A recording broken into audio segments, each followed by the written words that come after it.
the Gitrog Monster versus Nylea, God of the Hunt, and we have a decent hand, so we're going to keep that. We can of course get into Mirri's Guile on turn 1. Could even go for Mana Crypt Forest into Harrow, but I don't think I want to rush out a Harrow. Yeah, we'll see what we draw first. Okay, Assassin's Trophy. New from Guilds of Ravnica, the hot new card from Guilds of Ravnica. Haven't actually used it yet.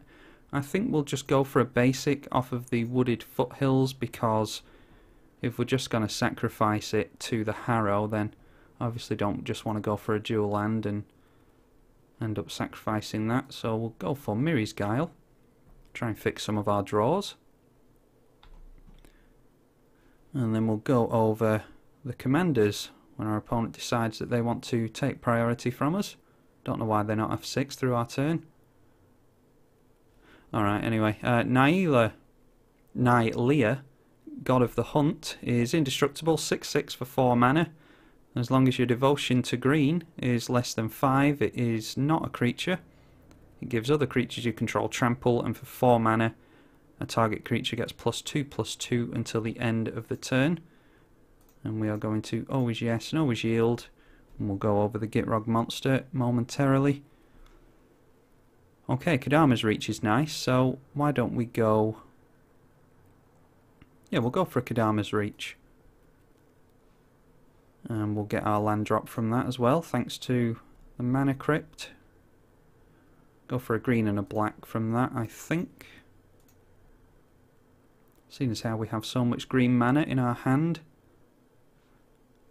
Go for Swamp and a Forest. If Magic Online can manage to do that, of course. And then we get down our Forest. And we'll pass back over to our opponent and go over the Gitrog Monster. 5 mana for a 6/6 Frog Horror with Death Touch. At the beginning of our upkeep, we have to sacrifice the Gitrog Monster unless we sacrifice a land. But every time a land enters our graveyard, or one or more lands enters the graveyard from anywhere, we draw a card and we can play an additional land on each of our turns. So we'll get the Mana Crypt trigger and see if we take a bolt to the dome. Tails never fails unless it's heads. And yeah, Acidic Slime is nice, but we could go for Rampaging Baloths actually. Why don't we go? And I also like the life gain from Corsair of Kruphix, but I think we'll head out for Rampaging Baloths. Try and put some pressure on our opponent. Rampaging Baloths is a 6/6 beast. For 6 mana it has trample, and it also has landfall, so whenever we get a land into play, we get a 4/4 green beast creature token. And I think we're close to ramping sufficiently enough to get out Gitrog. We don't want to... Nylea might... In fact, Nylea, I always keep saying Nylea should swing in here because it's indestructible, so a block from us would do absolutely nothing. And we'll see what we got on top now. Should be completely different cards thanks to the Kadama's Reach, shuffling everything up. Win the Mana Crypt trigger and we get into... Oh no, we played Rampaging Baloths last turn, yeah, I already forgot. Alright, we'll get into that Sol Ring, I think. Yeah, I thought we played the Kadama's Reach last turn. Obviously I'm a turn behind because Rampaging Baloths is what we cast. Why don't we go for... Yeah, more black mana would be nice. I think for now we'll just get down the Gitrog. Unfortunately we can't Assassin's Trophy. I'll be putting an Assassin's Trophy on the Arbor Colossus, and that should get rid of the devotion from the Arbor Colossus. It obviously provides 3 green devotion, 3 green pips. And that will mean that they are down to just 2 currently. We could always get out more permanents, of course. But we're just going to take a big hit here. I'm not sure we should have played Gitrog, now that I think about it. Probably should have just gone for Harrow and then held up the Assassin's Trophy, but luckily for us they are not swinging in with the Arbor Colossus. And are they going to give her +2? They are. So we're going to have to watch out on commander damage now, because we're up to 14. We take another hit like that, we are done. Why don't we go Gitrog triggers first, and we'll see if we can plan Gitrog's trigger around Miri's Guile.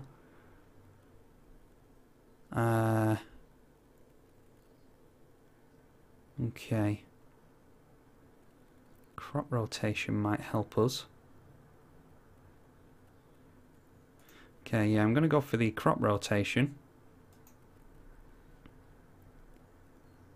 And then I'm going to sacrifice a swamp. We'll go for tails on that. We lose the flip, of course we do.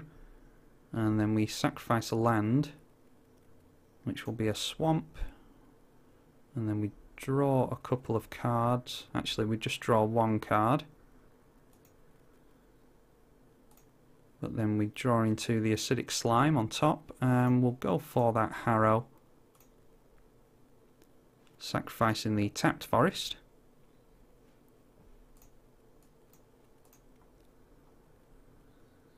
And draw into the Corsair of Crufix that we knew was on top.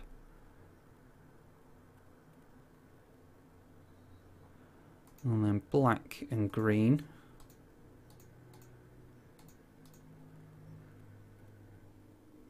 And we get some beast tokens from that. Always yes and always yield.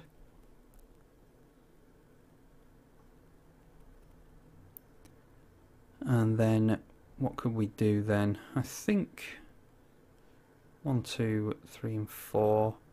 Only have 4 mana if we hold up Assassin's Trophy, so I think what we do is just hold up crop rotation.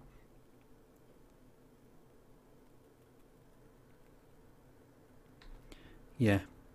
We'll just hold up the crop rotation and the Assassin's Trophy. Actually, why don't we just swing in here and we'll Assassin's Trophy the Arbor Colossus. That not only gets Nylea, see, did it again. Years of practice, Nylea. She will just be an enchantment. And not that she can block anyway, but that will just be 1 big creature less to deal with. They only have 2 cards left in hand, so this is a big chunk of damage that they're going to take.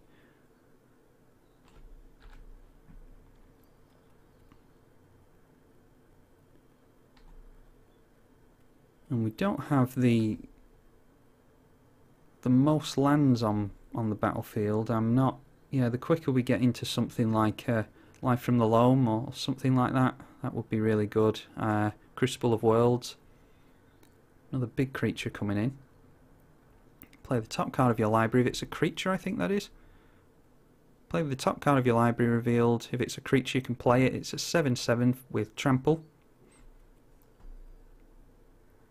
I'm just play testing an old, trying to optimize an old, what is it called, Prime Speaker Zagana deck at the minute, and this might be a good inclusion actually. Yeah, food for thought on that one. And they just seem to be running basics, so I don't know if I mind entirely just ditching the wasteland here.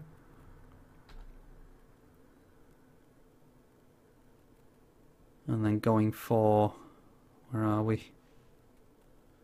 See if there's anything interesting. I think we could just command tower.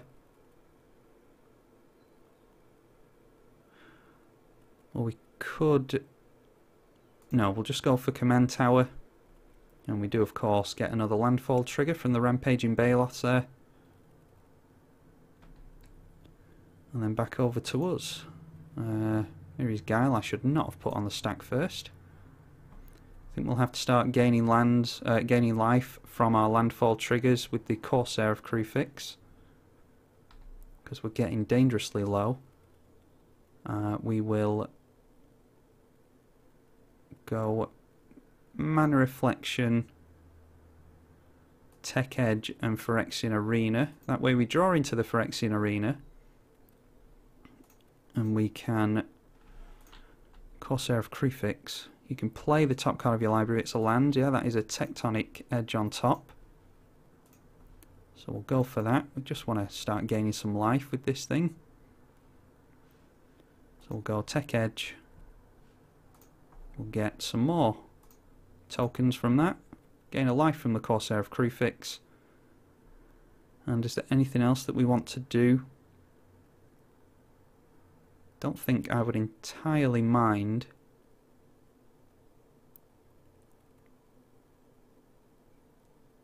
getting into the exploration. Not too fond of the idea of getting into Phyrexian Arena because we're so low on life. But bringing in the Overgrown Tomb Shocked effectively only costs 1 life, thanks to the Corsair of Crucifix. I am worried about this Green Sun Zenith and what that can go for next turn. At the moment they can go for something that will cost them 7. We'll have to see what they grab from that.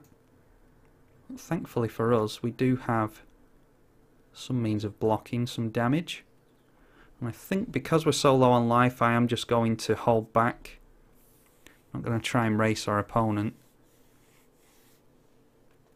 What would that have been? Had they have blocked these two, that would have been 4, 8, 12. Yeah, there's an argument to be made. We could have gone wide, tried to go wide on them there. Okay, they just go for Soul of Zendikar, so they're not playing the Green Sun Zenith. And that is 5 mana to create a beast. And 5 mana and exile it from your graveyard to create a beast. It's a 6/6 with reach. And then the Green Sun Zenith for 1, which is probably a mana dork. Although it might be something like a Sylvan Safekeeper or something like that. Is that the one that sacrifices lands and gives a creature shroud? I think it's called Sylvan Safekeeper. And this will shuffle another card on top of their library, of course. Makes Nylea a creature again as well. So the sooner we can deal with things like this, the better. Yeah, I don't like having big creatures like that sticking around for longer than needs be. But there's no reason for them not to swing in here. We will just chump with a beast. I don't think it gives itself trample, does it? Other creatures trample. No reason for them not to swing in. They can knock us down a creature here. Not sure what they think we're going to do. And we just chump with one of our summoning sick beasts.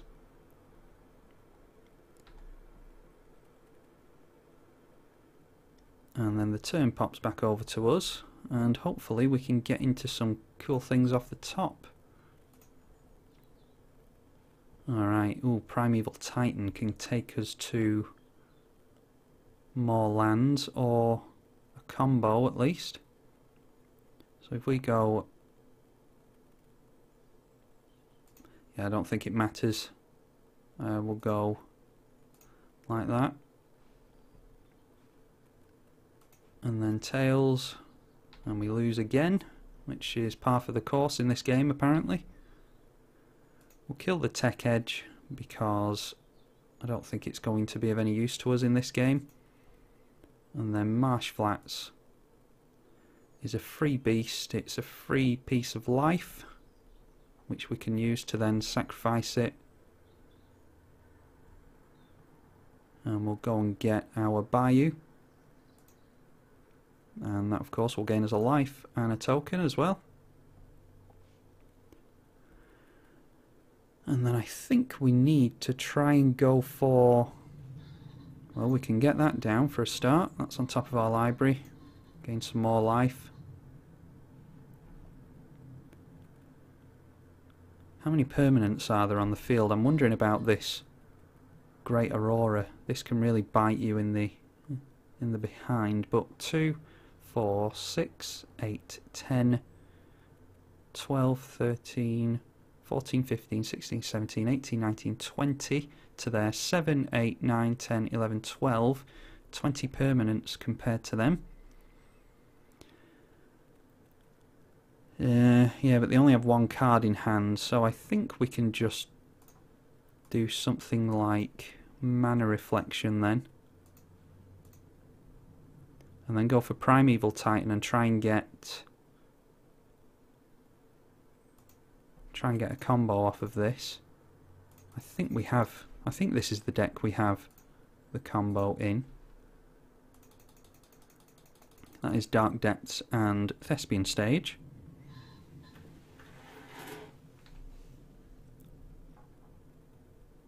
We'll say yes to that. We can shuffle away the Obnixilis. Would be nice to have that, but it's not imperative to our plans here. This is not... Oh yeah, Dark Depths and Thespian Stage. We could go for Urborg and Cabal Coffers,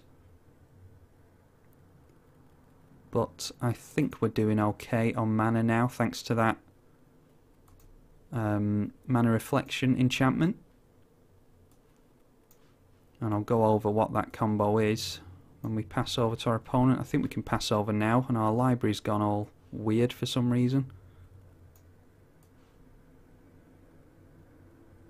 And we're just going to hold back blockers for now because I'm worried about... I want to gain some more life before we start swinging things in, because I'm worried about something like an overrun or something like that. I mean, that might get us on board anyway. And we can play this thing. Power and toughness equal to the number of forests you control. When it enters, you create a green treefolk warrior, and its creature... Yeah, it's a copy of itself, basically. Enters with a token copy of power and toughness equal to the number of forests you control also. So these things are just a couple of copies of each other. Never seen that card before, that's pretty cool. The Twin Grove, Colonian Twin Grove, yeah.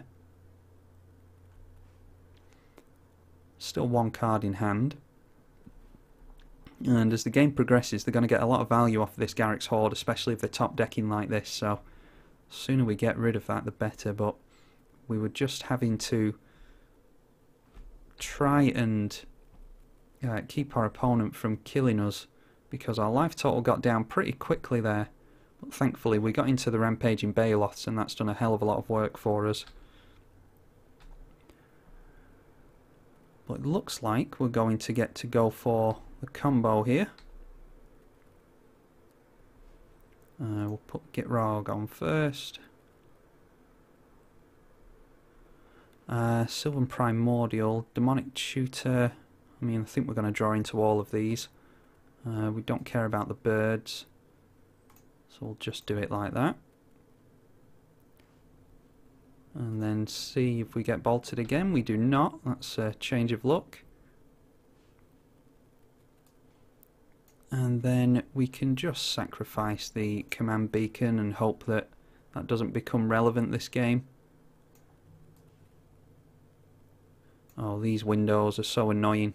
I wish they'd just stay in the size that you keep them at, but for some reason they don't. Yeah, we'll go for the Dark Depths combo, I think. Unless we want to do it at the... We could just go for Lightning Greaves then, from the Demonic Tutor. I think we have something like that in this deck. The problem with running quite a few decks on the channel is you forget what's where, but I have to imagine that there's a Lightning Greaves in here.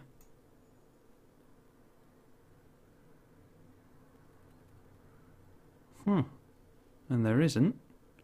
How strange. Alright, why don't we just go for Crucible of Worlds then? Or is it worth a Damnation, do we think? That might actually be better for us because... Okay, the library's deciding to be...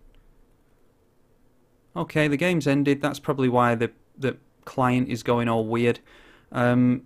and I can't even show you what's happening here. That's quite annoying. Okay, can I show you now that it's decided to? Yes. Our opponent scooped to the Demonic Tutor. What we would have plumped for there is a Damnation, I think. So we would have swung in, got as much damage in as we can, then gone for Damnation. I'm not worried about a Heroic Intervention because they only have 1 mana up, or maybe they had 2 with the Elvish Mystic, so that might have been worth going for the Damnation before swinging in then. And then we would have gone for Thespian Stage, which would have become a copy of the Dark Depths. It would have become a copy of the Dark Depths without any counters on it, so then we would have got a 2020 Black Avatar creature token with flying and indestructible. And that's why I was looking for the Lightning Greaves, so that we could try and swing in with it this turn. They did have a Reacher on the field, but that would have of course killed that, and then they would have had to answer it next turn, and if they couldn't, then we could swing in next turn for the win. So little bit of an early scoop, one or two turns early. In fact, only 1 turn early, I think. I think we managed to pull that one out of the bag. Pretty sketchy start there. I broke my own cardinal rule of getting out the Gitrog Monster before we had 6 or 7 lands, and you saw in the early game exactly why that is, because we just stopped drawing into lands there, and if you don't have something like a Crucible of Worlds out, then you just can't make your land drops and you run out of mana. So with the Gitrog Monster, if you decide to run this deck yourself, don't rush him out, because you've no guarantee of drawing into extra lands. But if you have 6, 7, 8 lands and you have to sacrifice 1 or 2 over the course of a few turns, it's not a big deal really. You can ramp into more. Hope you enjoyed this game of the Gitrog Monster. I'm tribalkai on the EDH channel. Thank you for watching.